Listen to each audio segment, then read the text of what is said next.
માંગરોળના ધામડોદમાં જેબી ઇકોટેક્સ કંપનીમાં ભીષણ આગ, અડધો કલાક મોડેથી ફાયર ફાઇટર પહોંચતા સ્થાનિક ઉમારોસ. બોરસરા ગ્રુપ ગ્રામ પંચાયત હદ ધામડોદ માંગરોળ તાલુકાના ધામડોદ વિસ્તારમાં નેશનલ હાઈવે નંબર 48ને અડીને આવેલી જેબી ઇકોટેક્સ કંપનીમાં આજે સાંજે ભીષણ આગ લાગવાની ગંભીર ઘટના સામે આવી છે.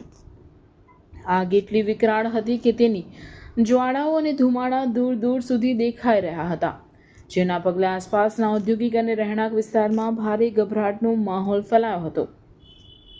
મોડેથી ફાયર ફાઇટર પહોંચતા નુકસાન વધવાનો આક્ષેપ. કંપનીમાં આગ લાગ્યાની જાણ થતાં જ હાજર કર્મચારીઓ અને સ્થાનિક રહેવાસીઓએ તાત્કાલિક પોતાના સ્તરે આગ બુઝાવવા માટે પ્રયાસો શરૂ કર્યા હતા.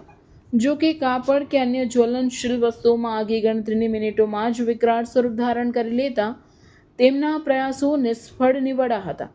આ ઘટનામાં સૌથી વધુ ચિંતાજનક બાબત ફાયર બ્રિગેડના પ્રતિભાવની રહી હતી. સ્થાનિક સૂત્રો અને પ્રત્યક્ષદર્શીઓના જણાવ્યા અનુસાર આગ લાગ્યાના અંદાજે અડધો કલાકથી વધુના વિલંબ બાદ એકમાત્ર ફાયર ફાઇટરની ટીમ આગને કાબૂમાં લેવા માટે સ્થળ પર પહોંચી હતી. મોડેથી ફાયર ફાઇટર આવવાના કારણે સ્થાનિકોએ વહીવટીતંત્ર અને ફાયર વિભાગ સામે ઉગ્ર રોષ વ્યક્ત કર્યો હતો. તેમનો આક્ષેપ છે કે સમયસર મદદ ન મળવાને કારણે કંપનીને થયેલું નુકસાન અનેક ગણું વધી ગયું છે. ફાયર વિભાગના જવાનોએ ઘટના સ્થળે પહોંચતાની સાથે જ યુદ્ધના ધોરણે આગ બુઝાવવાની કામગીરી શરૂ કરી દીધી હતી. આગ પર કાબૂ મેળવવા માટે ફાયર ફાઇટરના જવાનોએ સતત પાણીનો મારો ચલાવ્યો હતો.